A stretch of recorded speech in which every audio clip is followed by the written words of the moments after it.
What are we doing today, mate? The Hicas Lock bar. Oh. Okay. So, Hicas is this little section here. We'll go right down so you can see it a bit easier. So we're pulling my finger out. And that just turns your rear wheels a degree either way, which fucks you up while drifting. For example, me, I got put into a wall. That kind of sucked. And so we're gonna start off, take these toe arms off. Just this bolt here. And this bolt here. Start off with that. So, there's your rear Hicas just there. You just have to crack these tie rod bolts here to 17 mil. Oh, cracked. How easy is that? Beautiful. Should just pop off. We'll pop it off later. Okay, so this side still has the clips. It literally just wraps around. I just used a set of pliers to undo it. Just gonna have to straighten them out. I'm gonna try film this stuff because I know this stuff annoys me when I can't get it. Next bolts is this one here. There's one. It's under here. Can you see it? There's my finger. It's there. And then we have to take off these hydraulic lines here. And you should probably put like a bucket down or something because you're going to have some power steering fluid. So I've got those loose. They are 19s if you wanted to know. And now I'm going about these hydraulic lines. And it is a 17. Get them off. I'll try film at the same time. Horrible spot to get into, but hopefully we can get somewhere. Yeah, see, like right next with the spanner there. Can't crack it. I've loosened that off too. Oh, a bit tight.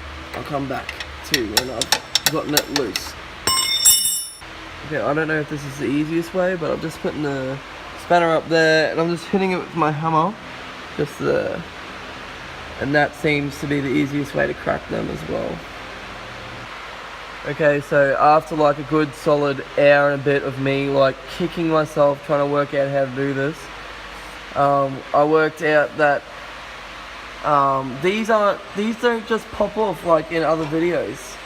Yeah, no, they're fucking hard. So what I ended up doing was, after I got the clips off and took the nut off, I should have actually, well, you put the nut back on, you hit this here, and that loosens it. And then what I ended up having to do was stick a chisel. Where's my chisel? I stuck my chisel in here. Just like that. And I just hammered it in, and that's how I got it out. So, on to the next part. Hopefully you don't have as much trouble as I did. Now if the tie rod's out either end, you should be able to just pull it through. So that's just loose now.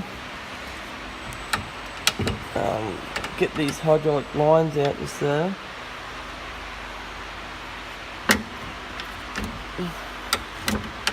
Get it out. Ow. Yeah. Oh, film it when I get it out. But yeah, we'll just pull it through this side, or either pull it through that side. I'll meet you at the next spot. Okay, so refit that way, and this is gonna get caught and everything. So what I had to do was pull down on this and then twist it around until I got it out.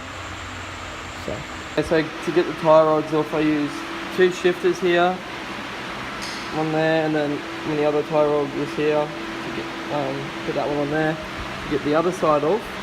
And with this part here, it actually turns at the same thing, so you have to try hold this somehow.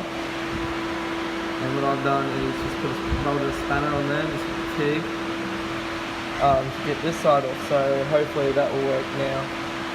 If you have a stick welder at home or anything, you can use that. Just something just to hold it on there. And I'll come back when it's off. Okay, so this is how I've done it. Just hold on there. I'll get that shifter there. Just give it a good kick. Okay, next step with your Hicas Lock kit, you should come with this here, which will lock off the hydraulic lines just at the back here. Most simple way to do it. First thing first, put this in, and then you put this nut on with that little washer thing. So yeah, put those on and then we'll get on to putting the Hicas Lock bar in. Okay, so same as before, what I did, I fed it all the way through this way, and you're still going to have a problem with this. Just try to pry it out of the way. Stick your tie rods in, and if you're lucky enough, you'll get a Hicas Lock bar that doesn't actually fiddle with your toe angle, but mine did. And so to change your toe angle, honestly, this is like the cheapest, dodgiest way you can do it. Loosen this one off here, and get one of your mates on the outside of the car, just looking down the body of the car, the straight line, and just fiddle with it. So the more you feed this out, the more this side here is going to be pushed out, and the more you feed it in, the more the back side of your wheel is going to be pushed in. So fiddle with it either side for as much as you want, and yeah, and then you got your Hicas Lock bar. Mint.